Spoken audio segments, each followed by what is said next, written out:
हरिओम. भगवद्गीता बोध योगदास श्री जयगणेश जोशी यांनी केलेले निरूपण.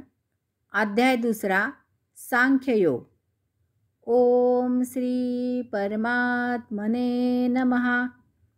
अथ द्वितीयोऽध्यायः. जय योगेश्वर. परम आत्म्याला नमस्कार. अध्याय 2 श्लोक क्रमांक 12. न तु एव अहं जातु न आसं न त्वं न इमे जनाधिपाः न च एव न भविष्यामः सर्वे वयम अतः परम. मी, तू किंवा हे राजे लोक पूर्वीच्या काळी कधी नव्हतो असं नाही. तसेच यानंतर आपण सर्वच जण भविष्यकाळात कधी असणार नाही असंही नाही. येथे भगवंत श्री पुनर्जन्माचा सिद्धांत सांगत आहेत. पुनर्जन्माचा सिद्धांत हे खास भारतीय तत्त्वज्ञान आहे. हजारो वर्षांपूर्वी ते आपल्या ऋषींनी लिहून ठेवलं आहे. या पुनर्जन्माच्या सिद्धांताला मानवी कल्पना म्हणून नावे ठेवणाऱ्यांनी हळूहळू आता जगात सर्वांनी त्याला मान्यता दिली आहे. भगवंत श्री स्वतःच ही सत्यता येथे अखिल मानवाच्या कल्याणाकरिता निस्संदिग्धपणे स्पष्ट करून सांगत आहेत. भगवंत श्री सांगत आहेत की अर्जुना, तू, मी किंवा हे राजे लोक असे सर्वजण पूर्वीही होतो. हा काही आपला प्रथम जन्म नाही. याआधी आपण अनेक जन्म घेतलेले आहेत. आपलं अस्तित्व याआधी येथे होतं. त्याचं रूप वेगळं असेल, परंतु त्यातील अस्तित्व ते हेच आहे. मूळ अस्तित्व कधीही नष्ट होत नाही. आपण कोणतीही गोष्ट पूर्ण नष्ट करू शकत नाही. कोणत्या ना कोणत्या तरी रूपात मूळ अस्तित्व कायम टिकून राहतं. हे रहाट गाडगे अव्याहत चालू राहतं.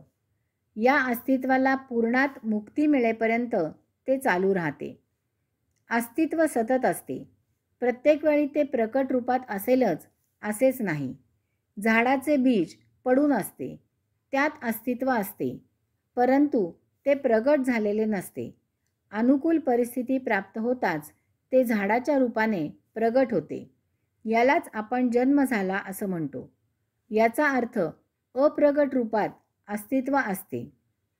या अस्तित्वालाच आपण आत्मतत्व असं म्हणतो. याचा अर्थ अस्तित्व किंवा आत्मतत्व आणि त्याचे रूप या दोन वेगवेगळ्या गोष्टी आहेत. यालाच आपण नष्ट होणारं ते शरीर आणि अविनाशी असा शरीरी त्याला आत्मा असं म्हणतो.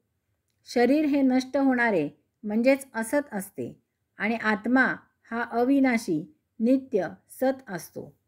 याचा अर्थ भूत, भविष्य आणि वर्तमान काळात आत्मा असतो, परंतु शरीर नष्ट झालेले असते. शरीर बदलत जाते, परंतु त्यातील आत्मा तोच असतो.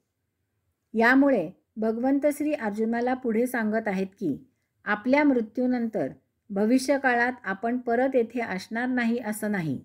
म्हणजेच आपण येथे असू शकू. भगवंत श्री आपण असणारच असं सांगत नाहीत. केवळ शक्यता वर्तवत आहेत. कारण पुनर्जन्म भोगापवर्गता इत्यादी गोष्टींवर अवलंबून असतो. संचित भोगानुसार आपला पुनर्जन्म होत असतो. पूर्णात मुक्तता मिळाली तर पुनर्जन्म होत नाही. याचाच अर्थ दृश्य शरीर हे नष्ट होते, परंतु अदृश्य आत्मतत्व अविनाशी राहते. दृश्य वस्तू क्षणाक्षणाला सतत बदलत असते. ते आपल्याला दररोजच्या सहवासाने जाणवत मात्र नाही. एक दिवस ते कार्य करायचे थांबते. यालाच आपण मृत्यू झाला असे म्हणतो. मृत्यू अटळ आहे. एक दिवस तो जन्म झालेल्या प्रत्येकाला येणारच आहे.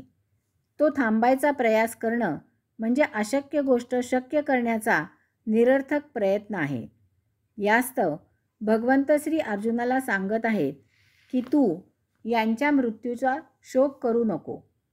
तुझ्या युद्ध न करण्याने त्यांचा मृत्यू टळणार नाही हे जाण. अदृश्य आत्मतत्व नित्य आहे. त्या आत्मतत्वाला जाणणं हे सत्य ज्ञान आहे. त्या अविनाशी आत्म्याला जाण. सागरात लाटा तयार होतात आणि त्या सागरातच विलीन होतात. या दृश्य लाटांची काळजी करू नको. त्याखाली खोल नित्य असलेल्या सागराला जाण. उघड्या डोळ्यांनी दिसणाऱ्या दृश्य लाटांच्या खाली नित्य असणारा जो सागर आहे तो डोळे मिटून त्यात ध्यानाची डुबकी मारून समजावून घे.